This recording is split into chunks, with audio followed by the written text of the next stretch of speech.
السلام علیکم dear students. ہمارا جو ٹاپک ہے rebuilding a world economy the post war era, اس میں آج ہم the early post war years کے بارے میں ڈسکس کرنے جا رہے ہیں. جیسا کہ ہم نے لاسٹ کلاس میں بھی ڈسکس کیا تھا بریٹن ووڈس انسٹیٹیوشنز یعنی IMF اور ورلڈ بینک کے اسٹیبلشمنٹ کے بارے میں. تو یہ جو دو ادارے تھے ورلڈ بینک اور IMF، ان کی اسٹیبلشمنٹ کے بعد جو ویسٹرن انڈسٹریل نیشنز تھیں اور جاپان، ان میں ٹریڈ میں بہت زیادہ بے پناہ اضافہ ہوا. یعنی ایسی ٹریڈ شروع ہوئی جو اس سے پہلے کبھی دیکھنے میں نہیں آئی تھی، اور اس سے ان کنٹریز کی اکنامی بڑھی اور لوگوں کی انکم میں بھی اضافہ ہوا. اور ورلڈ ٹریڈ جو تھی وہ 1950 سے لے کر 1970 تک تقریباً 8% کے ریٹ سے بڑھی اور 5% انکمز میں اضافہ ہوا. اور ان 20 سالوں میں لگ بھگ یہ گروتھ جو تھی وہ سٹیبل رہی، اس میں کوئی بڑی فلکچویشنز نہیں، یعنی اتار چڑھاؤ نہیں آئے. تو اس پیریڈ میں یعنی 2 ڈیکیڈز میں ان امپلائمنٹ ریٹ جو تھی وہ انڈسٹریل کنٹریز میں کم ہو گئی تھی. تو یہ اس کا یعنی IMF اور ورلڈ بینک کے جو ہے لونز جو تھے، سستے لونز جو ان کنٹریز کو وہ فراہم کر رہے تھے، اس کی وجہ سے ہوا. تو ان 2 ڈیکیڈز میں کیا ہوا کہ جو ٹیکنالوجی تھی وہ بھی بہت زیادہ پھیلی. جو ڈیولپنگ کنٹریز تھیں وہ بھی چاہتی تھیں کہ وہ جو ڈیولپمنٹ ہے اس پر یعنی ڈیولپمنٹ ان کی کنٹریز میں بھی ہو، انڈسٹریل ریولوشنز آئیں. تو اس کے لیے انہوں نے بڑے پیمانے پر کیپٹل انویسٹمنٹ کیا اور انڈسٹریل پلانٹ امپورٹ کیے، اکوپمنٹس لائے انڈسٹریل کنٹریز سے، اور اپنے کنٹریز میں ٹیکنالوجی کا استعمال شروع کیا. تو یہ ہوا ورلڈ بینک اور IMF کے جو اثرات تھے 1950 سے 70 تک، کیا اکنامی پر ان پہ کیا اثرات پڑے. اب ہم تھوڑا ڈسکس کریں گے ڈی کولونائزیشن اور انڈیپینڈنس کا. ورلڈ وار سیکنڈ کے بعد، جیسے ہم نے ڈسکس کیا تھا پہلے بھی، کہ ورلڈ وار سیکنڈ کے بعد جو ویسٹرن امپیریلسٹ کنٹریز تھی، امپیریل پاورز تھے یورپ کے، ان کی اکنامیز بری طرح متاثر ہوئی تھی.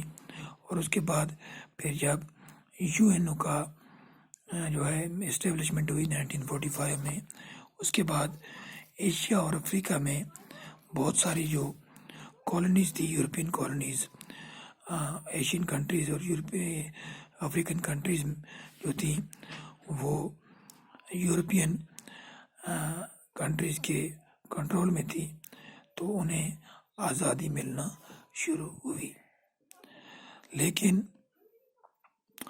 جب یہ ملک آزاد ہوئے تو وہاں پر جو آزاد ممالک کا قیام ہوا وہ بہت زیادہ قرض میں ڈوبے ہوئے تھے، کیونکہ ان کے جو نیچرل ریسورسز تھے وہ کالونیز نے یعنی کالونیل پاورز نے وہ لوٹ لیے تھے، اور ان کی اکنامیز جو تھیں وہ بری حالت میں تھی.